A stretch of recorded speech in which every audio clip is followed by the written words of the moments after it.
தேர்தல் அறிக்கை ஒரு 2 தினங்களில் தேர்தல் அறிக்கை வெளியிடும்.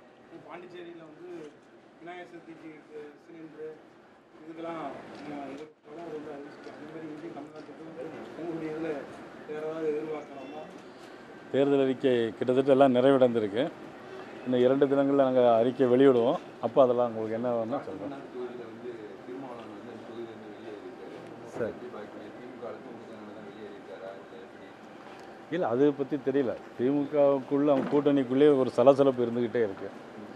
ஏற்கனவே காங்கிரஸ் கட்சி கூட்டணி அவங்க வந்து எப்படி சேர்ந்தாங்க அப்படிங்கிறத பார்த்தாலே பெரிய சலசலப்புக்கு மத்தியில் தான் இன்றைக்கி காங்கிரஸ் கட்சி கூட்டணியில் சேர்ந்தாங்க. மாணிக்க தாகூர் ஒரு பக்கம், பிறகு காங்கிரஸ் கட்சிய மூத்த தலைவர் விருப்பமில்லாத காரணங்கள், அதுபோல் இன்றைக்கி விடுதலை சிறுத்தைகள் தலைவர் மதிப்புக்குரிய திருமாவளவன் அவர்கள் வெளியே வந்திருக்கிறார். அந்த தொகுதியிலும் வெளியே வந்திருக்காங்க.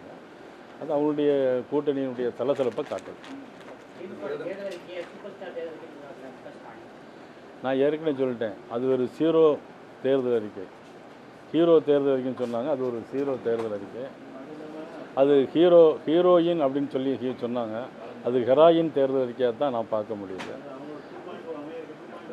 தமிழ்நாடு முழுக்க கஞ்சா உற்பத்தியை, கஞ்சா பழக்க வழக்கத்தை உருவாக்கிய கட்சி திமுக கட்சி.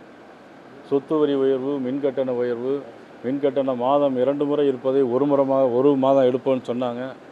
எல்லாமே பொய்யான வாக்குறுதிகளை சொல்லியிருக்காங்க. 5 ஆண்டு காலத்தில் சட்டம் ஒழுங்கு சரியில்லை.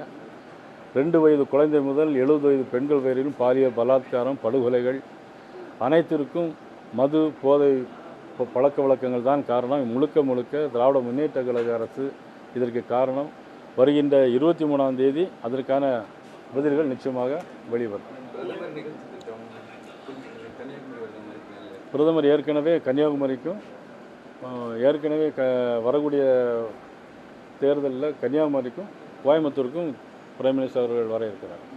விஜயோட தேர்தல் எப்படி பார்க்கீங்க? அதிக கூட்டம் வருது, எம்ஜிஆருக்குலாம் மாலை அணிவிக்கிறாரு, இதெல்லாம் பார்க்கும்போது எப்படி இருக்கு?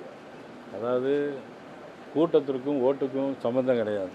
அவர் ஒரு சினிமா நடிகர், அவ்வளோதான். தேர்தல் முடிந்த பிறகு அதுக்கான விளக்கங்கள் தெரியும். நான் நாளைக்கு மதியம் 12 மணிக்கு சாத்தூரில் வேட்புமனு தாக்கல் செய்வேன். நாளைக்கு தேர்தல் நாமினேஷனுக்கு பம்பாய் முதலமைச்சர் பட்னாவிஸ் அவர்கள் வருகிறார்கள் நாமினேஷன் போடுறதுக்கு. பிறகு மத்திய அமைச்சர்கள் வருவார்கள். அந்த தேதி குறித்து மத்திய அமைச்சர்கள் அதில் நிச்சயமாக கலந்து கொள்வார்கள்.